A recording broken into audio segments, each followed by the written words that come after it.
Welcome back. We're discussing the recent Canadian forest fires, its impact on Canadians, even our American friends south of the border. And joining me to have that discussion is Kenneth Green and Ross Mcktrick. Kenneth, just before we went to commercial break, you suggested that controlled burns and forest management policies, sometimes controlled burns can be met with resistance by the public or by, I guess, even various policy influencers. Why is that? What kind of resistance are we talking about? Well, I think there's a certain level of risk aversion that has been built up over time with regard to actually the idea of people controlling ecosystems. So as Ross mentioned, you might see a situation where you want to actually have some clear cuts in a forest in order to prevent movement of fire. And fire breaks have a very long history, of course, of being used to control fires around urban areas. But socially, we have a buildup of people resisting the manipulation of natural systems.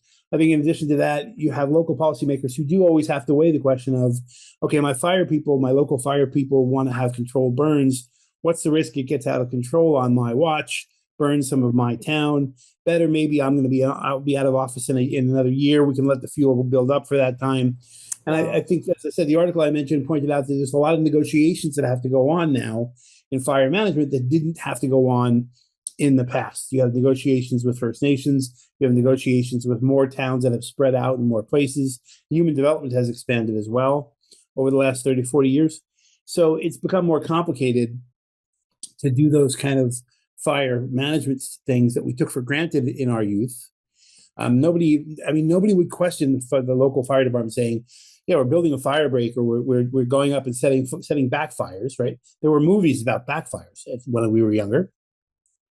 And now you virtually never hear that.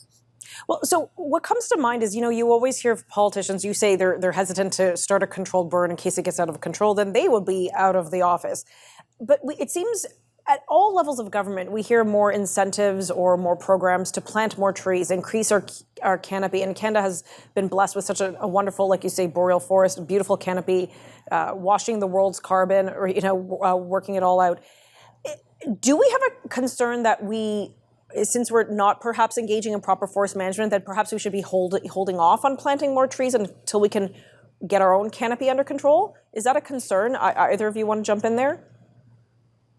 Well, I don't think that's a concern. Canada has a goal of planting a lot more trees as a climate change mitigation process. They're failing at meeting their own targets in planting trees because it turns out even the simple act of planting a tree becomes not simple when government tries to do it. But I don't think adding young saplings to our area and reforesting areas that have been deforested by development or for other reasons, I don't think those two issues are intertwined, really.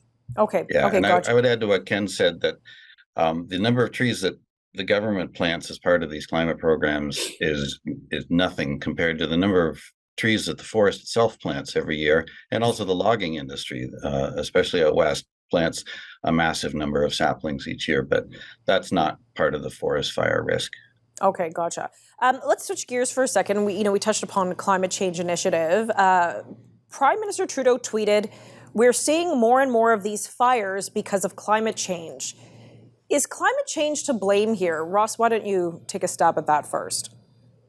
Well, I refer to the Canada's Changing Climate Report from Environment Canada. They have a discussion in there about fire weather index, wildfire activity. They don't talk about it too much in that report, but they have indicated that things like the drought component of the fire weather index has actually been going down out west, but it's been going up in eastern Canada. So it's not the sort of thing you would expect if it's a global climate change picture.